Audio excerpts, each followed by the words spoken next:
Bien, mis amados hermanos, bienvenidos a este tiempo especial de estudio bíblico devocional. Su hermano pastor Roberto Alfaro les saluda y les doy la mejor y cordial bienvenida. Estamos en este tiempo de Parashá número 11, un Parashá maravilloso. Estamos recordando esa historia apasionante en la vida de José, el reencuentro con sus hermanos, el reconocer delante de ellos quién es, su verdadera identidad, la importancia de establecer juntamente con ellos su condición de amor, de perdón, de no rencor, todo lo que tenemos que aprender a lo largo de esta historia. Quiero que me acompañe por un momento, por favor, al libro de los Salmos, en el Salmo 105. El Salmo 105 trae como título Maravillas de Yahweh a favor de Israel. Alaba a Yahweh, invocad su nombre, dad a conocer sus obras en los pueblos, cantadle salmos, hablad de todas sus maravillas. Y vamos a ir por un momento al verso 17. En el verso 17 dice esta palabra: envió un varón delante de ellos, a José, que fue vendido por siervo. Afligieron sus pies con grillos, en cárcel fue puesta su persona, hasta la hora que se cumplió su palabra. El dicho de Yahweh le probó. Envió el rey y le soltó, y el señor de los pueblos y le dejó ir libre. Lo puso por señor de su casa y por gobernador de todas sus posesiones. En este recuento que estamos llevando en el libro de Bereshit, vamos por el capítulo 45. Ayer dimos comienzo en los primeros versos y hoy vamos a dar continuidad a partir del verso 12. Acompáñenme entonces, por favor, a Bereshit capítulo 45, verso 12, y vamos a ir desarrollando, repito, lo que es esta historia de José, el reencontrarse con sus hermanos.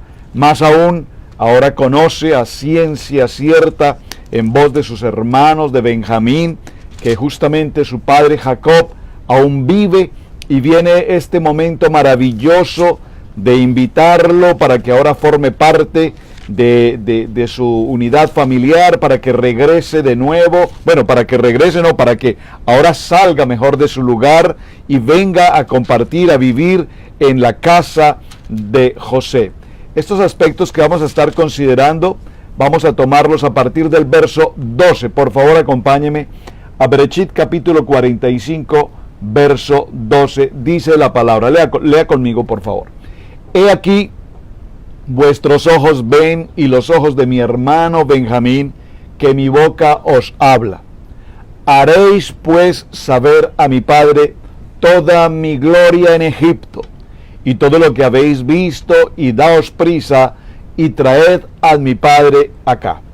Ayer mencionábamos cómo lo que es el corazón de un hijo, la misión que Dios ha puesto en el corazón de José, que aún en medio de todas las adversidades, dificultades y contrariedades que hemos visto en el desarrollo de su vida, recordemos que ahora han transcurrido ya 22 años en la distancia, podríamos hacernos algunas preguntas interesantes. En la medida que estoy leyendo estos textos y desarrollamos los parashá en el ciclo anual, hay muchas preguntas que son de interés. Por ejemplo, pregunta: ¿cómo pasó tanto tiempo José sin que de ninguna manera, por escrito, vía mensajero o de alguna manera, según los medios de comunicación de la época, lograse informar a su familia, a su padre especialmente, a quien amaba, siendo el hijo amado? No hubo una manera, no hubo una forma, no hubo una dirección de la cual José informara, pasado algún tiempo, que aún él tenía vida. Vemos cómo Jacob ha tenido que soportar estos largos 20 años y más en una pena moral profunda, si puedo utilizar una expresión, en una palabra de depresión profunda, de saber que su hijo amado, en quien él tenía toda la convicción del patriarcado, de la continuación del propósito de Dios, al parecer había sido devorado por un animal salvaje. Ahora nos encontramos a José, como frente a sus hermanos les entrega su identidad y como lo mencionamos en el día de ayer, vimos aspectos muy importantes, bien importante que consideremos. Vimos 3 aspectos fundamentales. Número 1, José habla a sus hermanos y les habla de lo que fue el pasado, diciéndoles que ese pasado realmente no sientan ningún tipo de tortura, de peso de conciencia por lo que sucedió, porque realmente no era de ellos el haberlos enviado a Egipto en esa condición de esclavo, sino que evidentemente obedecía a una situación preparada en el plan y en la estrategia del Padre Eterno. Vemos entonces cómo José lo primero que hace al hablar a sus hermanos es dirigirse a ellos en una condición de amor y de perdón. Muy importante este punto, en una condición de amor y de perdón. Creo que podríamos pasar muy buen tiempo tratando exclusivamente este aspecto. El tema pasado, el asunto del pasado. El asunto del pasado es un proceso en el que Dios nos forma, nos establece y nos determina en el carácter para que a través de las vivencias que tenemos a lo largo de nuestra vida, ese pasado, cualquiera que haya sido en cada uno de nosotros, el Padre Eterno no tiene en cuenta con nosotros ese pasado. De tal manera que aquí José aplica, si puede utilizar esta expresión, aplica un estilo de vida muy espiritual en un nivel elevado de perdón hacia sus hermanos, sabiendo que realmente para el momento en el que sucedieron todos estos acontecimientos, José sabía que sus hermanos habían obrado de una manera totalmente egoísta, totalmente perversa, totalmente conspirativa frente a su vida, frente a sus sueños, frente a su condición de hijo preferido, frente a su padre Jacob. Aquí vemos cómo cuando él les recuerda el pasado, no les recuerda un pasado incriminatorio, un pasado acusativo, no les recuerda un pasado de culpabilidad, no les recuerda un pasado de tortura, de generar en ellos esa pena moral también, de conciencia, sino que simplemente les habla de una manera muy emotiva, llevándolos a una condición de perdón. A su vez, José habla a sus hermanos con palabras tan extraordinariamente bien pronunciadas que los trae a un tiempo de consuelo, de esperanza, de oportunidad. Y si miramos solamente estos 2 aspectos, nos daremos cuenta que muy seguramente todos nosotros en algún momento de nuestra vida hemos pasado precisamente por este tipo de circunstancias. Hemos vivido vidas con pasados de toda índole, algunos seguramente más difíciles que otros, algunos con temas seguramente más vergonzosos que otros, pero en medio de cualquiera que haya sido nuestra condición de pasado, el Padre Eterno viene a nosotros y nos entrega una palabra de esperanza, como dice: venid a mí todos los que se encuentren cansados y cargados, que yo los haré descansar. Y es así como posiblemente sea tu testimonio, el de cada uno de nosotros, igual el mío. En algún momento de nuestra vida, en medio de muchas circunstancias, el Padre Eterno nos extiende su mano y nos recibe con una palabra de perdón, de amor, de unidad, de gracia, de favor, y por supuesto inmediatamente nos presenta un plan que es un plan de esperanza, un plan de consuelo, un plan de oportunidad, un plan de vida, un plan en el que nosotros sabemos que cuando disponemos nuestra vida en línea, en comunión con Él, sabemos, como lo dice en su palabra: yo soy la vid, yo soy el camino, yo soy la verdad, yo soy tu pan de vida. Y Él viene a darnos vida y viene a darnos una vida en abundancia. Ahora bien, inmediatamente viene el perdón, viene el tiempo de esperanza. A su vez, la siguiente palabra que José entrega a sus hermanos es una esperanza no solamente del presente, sino es una esperanza que tiene que ver con el porvenir, con el futuro.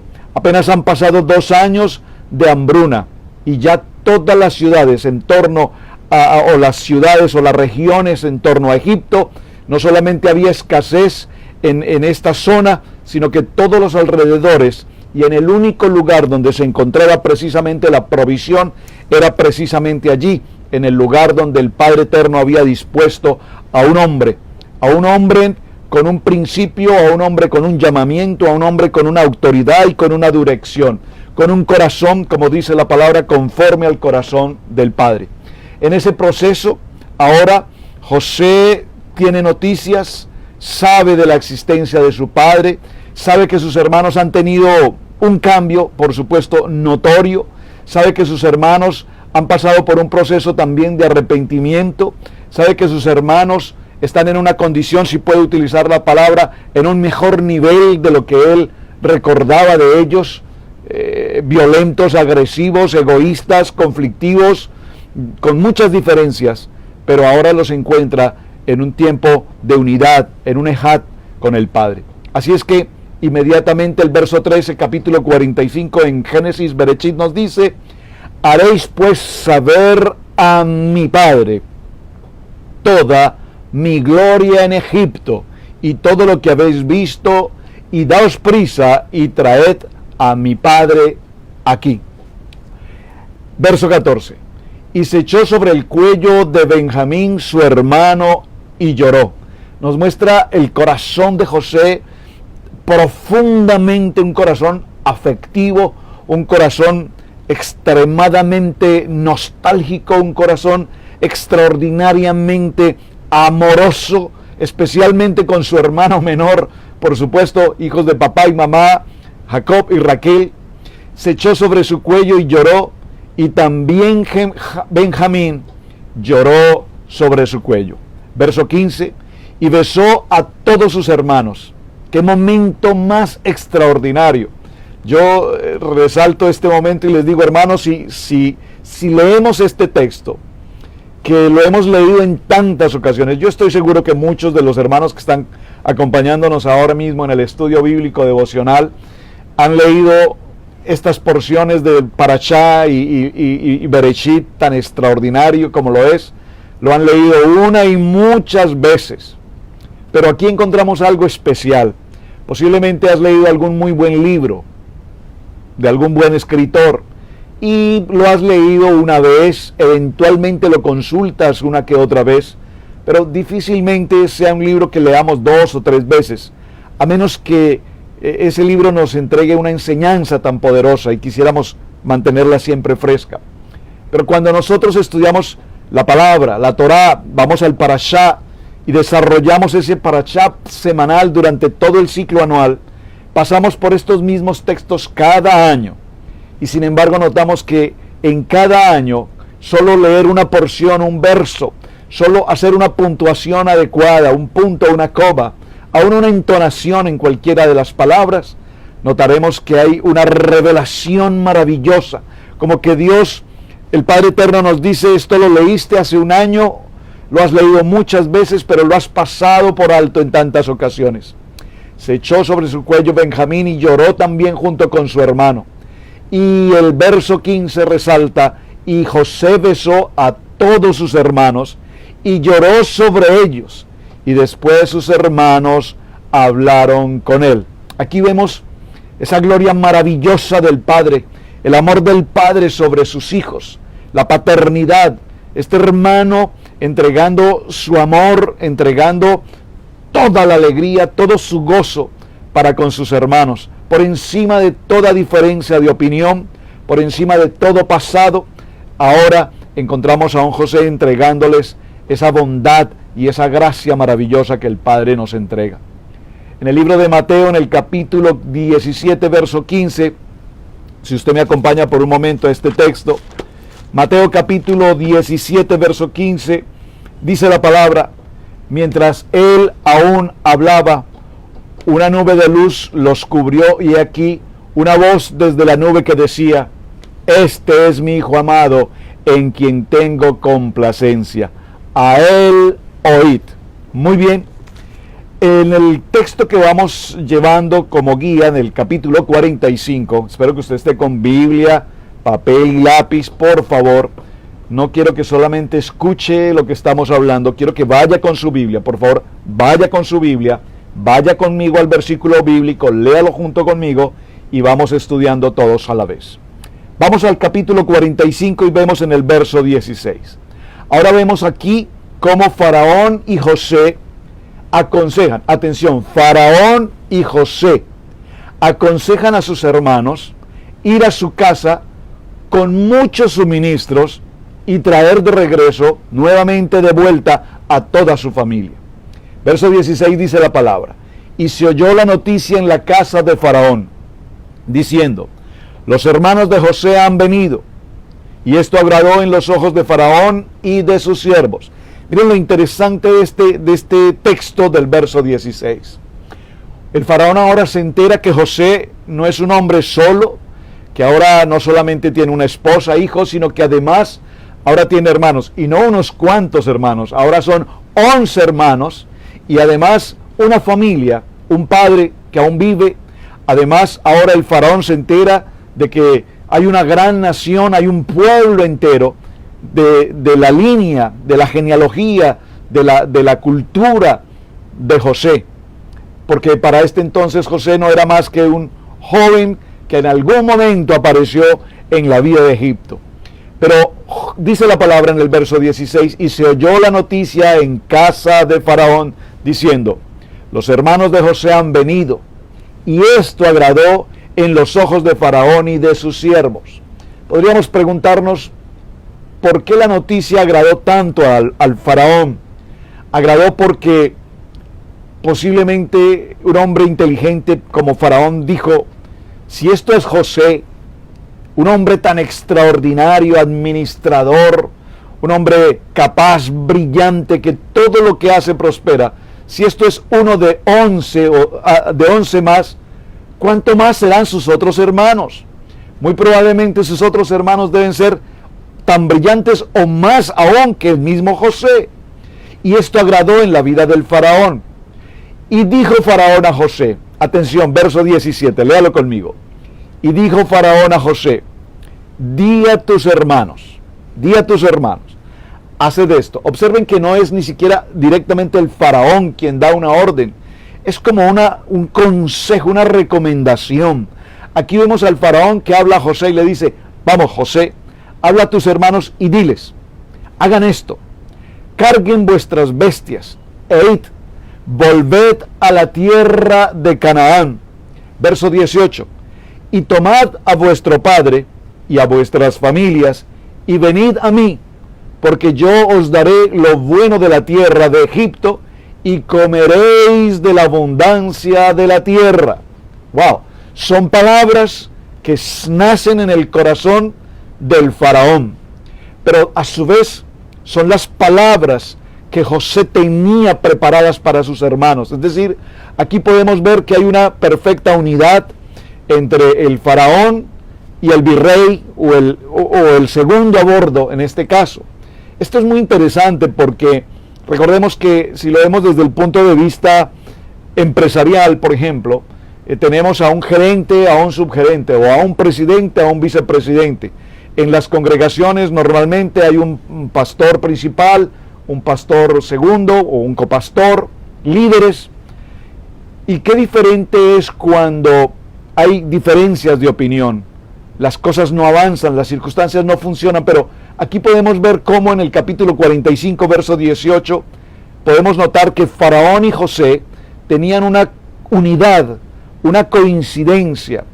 Faraón, el rey de Egipto, no solamente respetaba, honraba, admiraba, consideraba y tenía ese sumo respeto por José, sino que además ahora se encuentra muy contento de saber que la familia de José ha aparecido y coinciden en la intención de que toda esa familia vengan y sean parte ahora de este pueblo. Obviamente esto tiene un origen, lo vamos a ver bíblicamente por qué esto tenía que pasar. Recordemos que Jacob había recibido profecía de que su pueblo Israel florecería y una gran descendencia vendría en otras tierras. Eso lo vamos a ver un poco más adelante en detalle.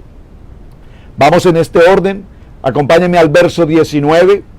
Dice: y tú manda, haced esto, tomaos de la tierra de Egipto carros para vuestros niños y vuestras mujeres, y traed a vuestro padre, y venid, y no os preocupéis por vuestros enseres, porque la riqueza de la tierra de Egipto será vuestra. ¡Wow!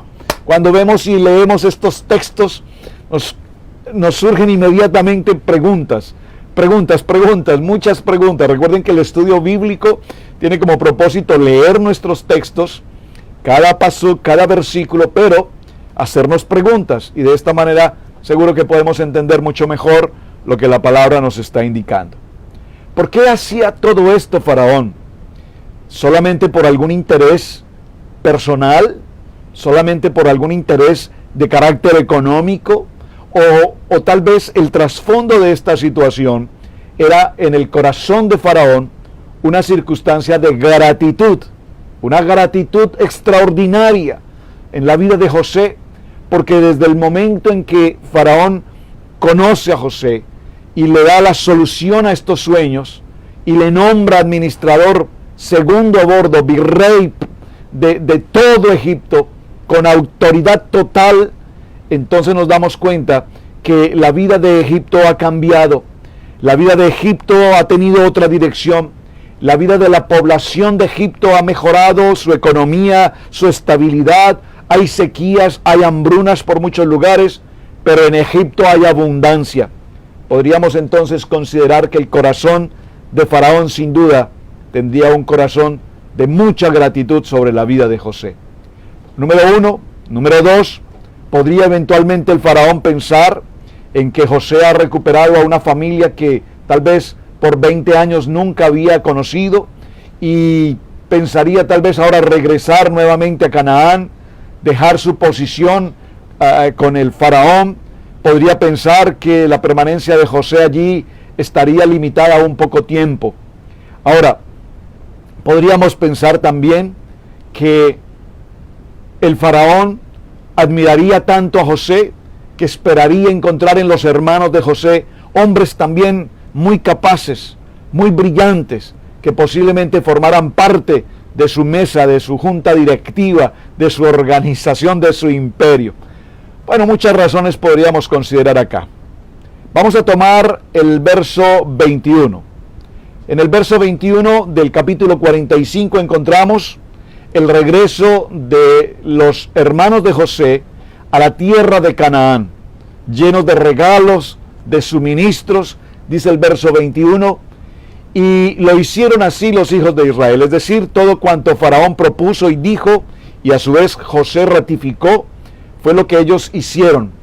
Regresan a Canaán, así lo hicieron los hijos de Israel, y les dio José, carros conforme a la orden que Faraón había dado. Observen, aún con toda la autoridad que José tenía, con toda la autoridad, el 100% de las facultades del Faraón delegadas sobre la vida de José, aún así, José estaba sujeto en obediencia al rey. Esto nos muestra mucho realmente, esto es extremadamente importante, porque cuántas veces nosotros hemos recibido una delegación de un superior para hacer algún tipo de tarea, y cuántas veces pensamos o sobrepasamos esa autoridad que se nos ha delegado sin tomar consideración hasta dónde tenemos un límite realmente, hasta dónde podemos obedecer siendo justos, honestos, o hasta dónde sobrepasamos la autoridad que se nos ha entregado. Así es que aquí vemos cómo el verso precisamente 21 nos dice, y les dio José carros conforme a la orden de Faraón. Es decir, si Faraón dijo, José, llévate 20 carros, pues se llevó 20, no se llevó 23 ni 25, sino específicamente el corazón de José obedecía tal cual lo que Faraón le había indicado. Y aún José, sabemos, repito, tenía tanta autoridad que hubiese podido tomar sus propias decisiones. Pero vemos esa sujeción y es lo que quiero que resaltemos. Y les suministró además víveres para el camino. Verso 22, a cada uno de todos ellos les dio mudas de vestidos, y a Benjamín dio 300 piezas de plata y 5 mudas de vestidos. Es importantísimo. Yo como que estoy pensando en este momento, amados hermanos, sería muy interesante que usted me envíe un texto, un mensaje, y nos recuerde a todos qué significa, qué tipología, qué representan estas 300 piezas de plata y estas 5 mudas de vestidos que particularmente le fueron entregadas a su hermano Benjamín. Los bendijo a todos, les dio ropa nueva, les dio mucha provisión, envió los carros cargados con tanta bendición, pero particularmente en Benjamín siempre había ese valor agregado por la vida de su hermano menor, el menor por demás de todos los hermanos en la casa de Israel. Verso 23, y a su padre envió esto, 10 asnos cargados de lo mejor de Egipto. ¡Wow! Pero tremendo. 10 asnos cargados de lo mejor de Egipto. Y 10 asnas cargadas de trigo y pan y comida para su padre en el camino. Y despidió a sus hermanos y ellos se fueron y él les dijo, no riñas por el camino. Miren, hermanos, el verso 23, verso 24, y despidió a sus hermanos, José. Este es un momento de mucho gozo, de alegría, de compartir, de victoria para todos, de paz, de renuevo. Esto es un cheminí, un nuevo comienzo. Todo esto aquí está maravilloso. Pero sin embargo, esta frasecita, o perdón que utilice esta expresión, esta frase que deja José allí escrita, me parece muy interesante. Esto me recuerda a mamá, o me recuerda a papá, o a nosotros padres de familia. No riñas por el camino.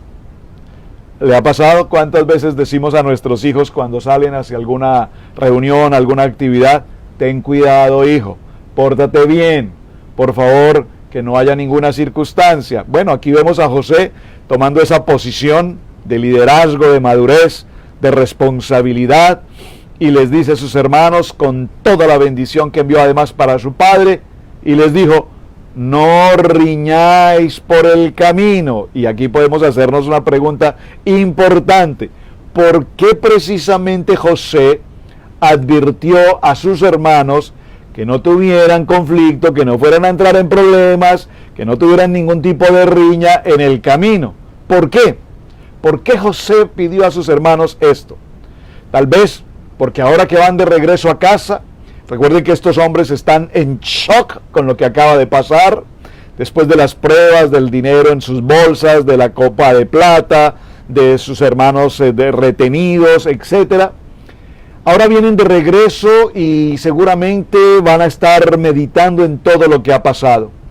Posiblemente ahora entre ellos empezarán tal vez a acusarse el uno con el otro, a buscar culpables entre ellos por lo que había sucedido 20 años atrás. ¿Recuerdas? Tú fuiste el que dijo que lo vendiéramos, tú fuiste el que dijo que lo enviáramos al pozo, tú fuiste el que tomó la manta y esto y lo otro. Y José les está diciendo, por favor, hermanos, de ese tema ya no se trate más. Ahora, también podrían estar pensando, ¿cuál era la preferencia que José tenía por Benjamín? ¿Por qué tanta especialidad de José con Benjamín? Bueno, sabemos que es su hermano directo, pero ¿en qué nos va a afectar a nosotros, los demás hermanos, si ahora vemos que José es un hombre importante, es grande en Egipto? ¿Qué estará pensando hacer con nosotros? ¿Por qué tantas atenciones de manera tan preferencial con Benjamín? ¿Qué planes tendrá José para ese hermano? Y estamos pensando si entraría a haber una época de celos nuevamente ahora con Benjamín.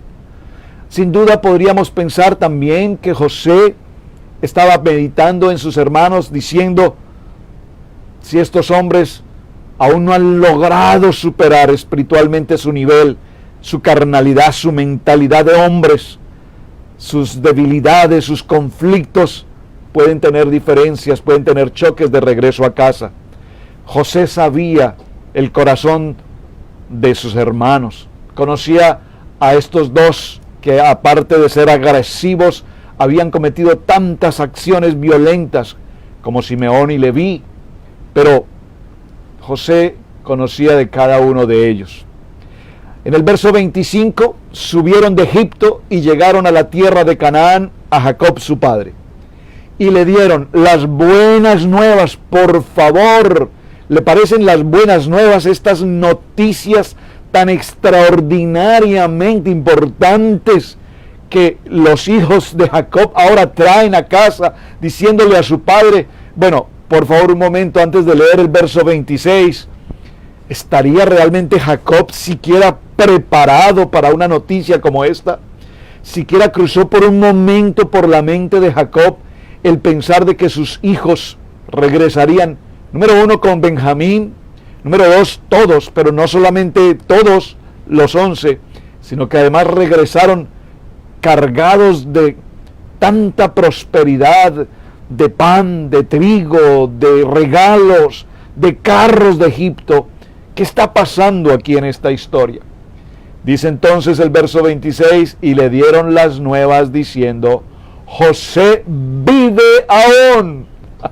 Tengo que dar un amén. José vive aún, y es él el Señor de toda la tierra de Egipto. Y dice esta palabra, me emociono con esta porción: y el corazón de Jacob se afligió porque no lo podía creer. El corazón de José, el corazón de Jacob, que había pasado 20 años de pena moral, sufriendo el dolor de la pérdida de su hijo amado, repentinamente, dígalo conmigo, de repente, en un abrir y cerrar de ojos, en un momento, en una circunstancia de pobreza, de humildad, de hambruna, de escasez, repentinamente se produce esta gran noticia: José vive. Y el corazón de Jacob se afligió porque definitivamente no podía creer lo que sus oídos estaban escuchando ahora. Verso 27, y ellos le contaron todas las palabras de José, que él les había hablado, y viendo Jacob los carros que José enviaba para llevarlo. Atención a esta porción del verso 27, espero que usted siguiendo la lectura conmigo, por favor. Dice esta porción: viendo Jacob los carros que José enviaba para llevarlo, su espíritu revivió. Por favor, subraye en su texto: su espíritu revivió. ¿Qué nos indica esto? Que realmente el corazón de Jacob había pasado más de 20 años en una completa sombra, en una completa penuria, en una oscuridad, en un dolor, en una agonía, en una pena moral tan profunda que prácticamente era un ser sin vida. Es impresionante esta noticia.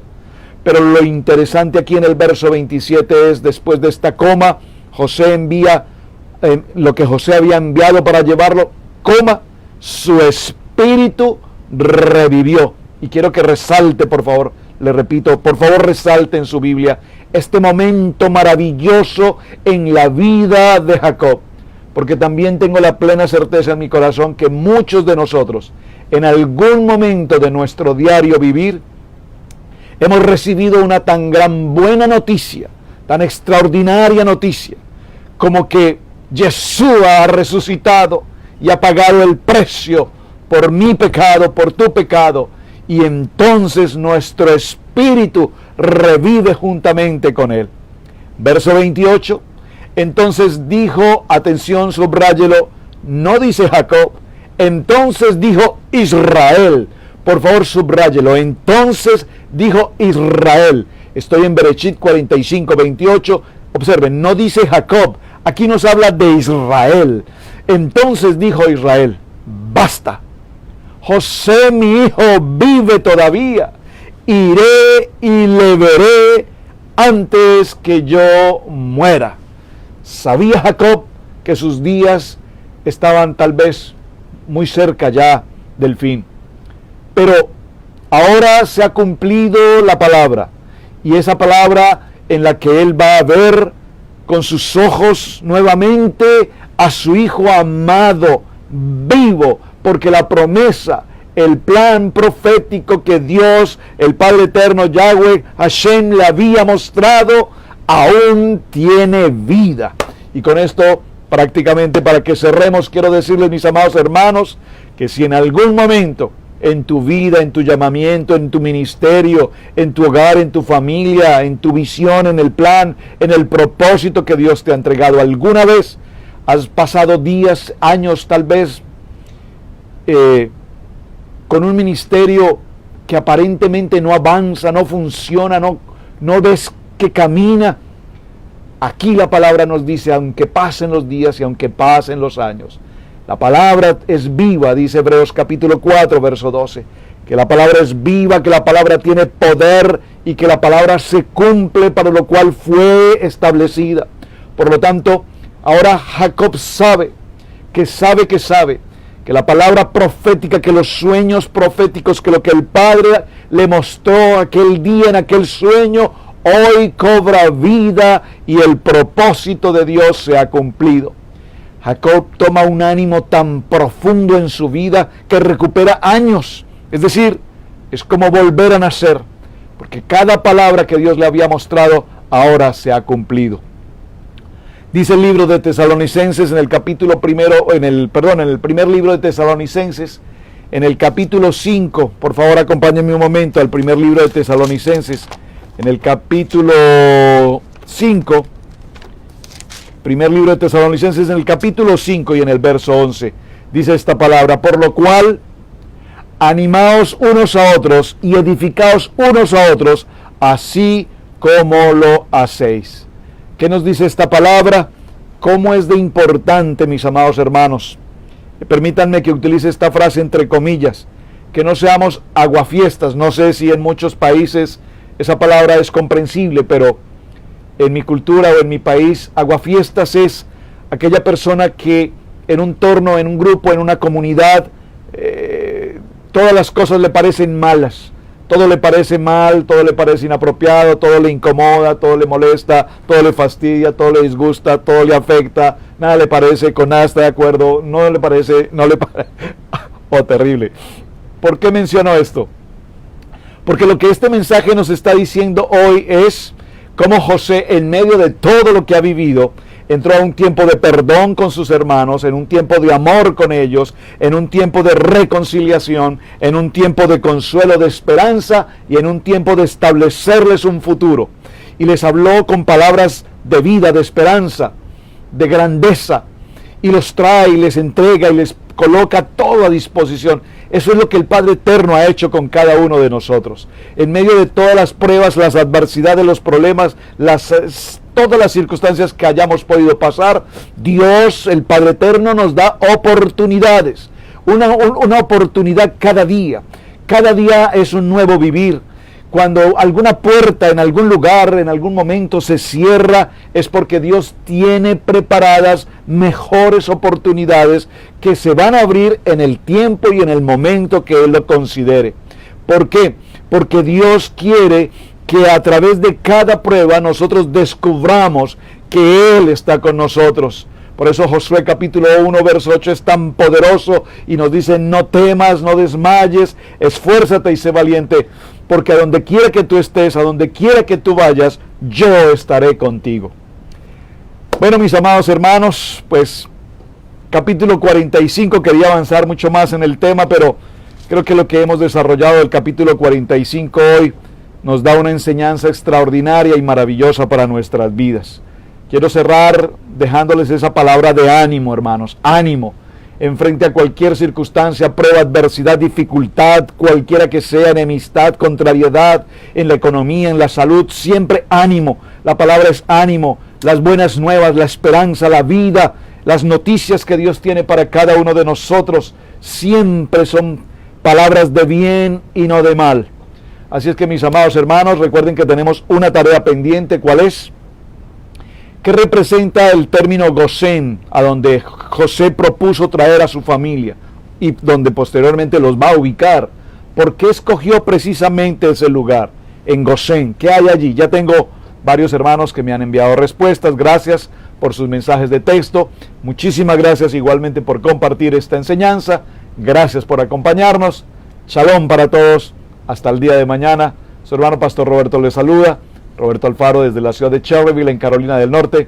Bendiciones para todos. Muchas gracias.